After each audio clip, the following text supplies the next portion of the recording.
The unique things about the thought feed is that if you choose not to plant a seed, a weed will grow.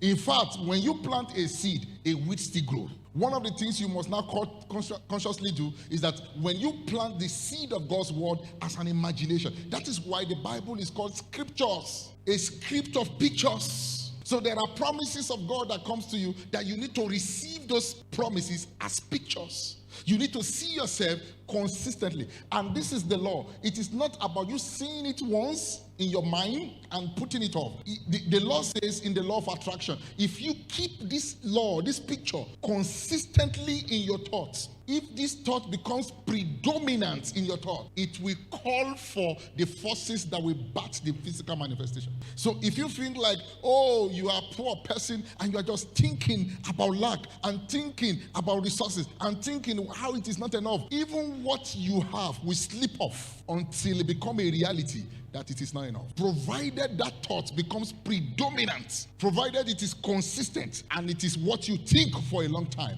it will call for the forces that will bat the manifestation. So as you come into laws of location and law of season, the first thing is the seed time, and the first seed I bring to you is your thoughts. Your thoughts must reflect what God has said. Not something you just come into the imagination once in a while. It's something you must put in your mind consistently. It must be predominant. I remember the story of a young lady who was having cancer.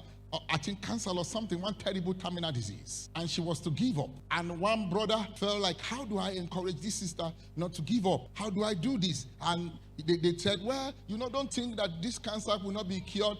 Cancer can be cured. And the lady said, well, the person beside me just died. This other person just died. No problem. Just tell my people I'll be fine. So this brother needed to think of a way out. So he went to the sister and said, do you know the stage of cancer you are? Yours is even lesser. My cousin had a higher stage, and by so time, he came out of it. He said, really? He said, yes. In fact, he's now flying from one country to the other. Are you serious? He said, yes. He said, that is not even the only one. My friend also had one kind of issue similar to your own, but even worse than you. In a few weeks, this same thing, he just got cured. He said, really? Then, and those pictures were lies. He said, in fact, he just told her about 5 people who got healed of worse situation.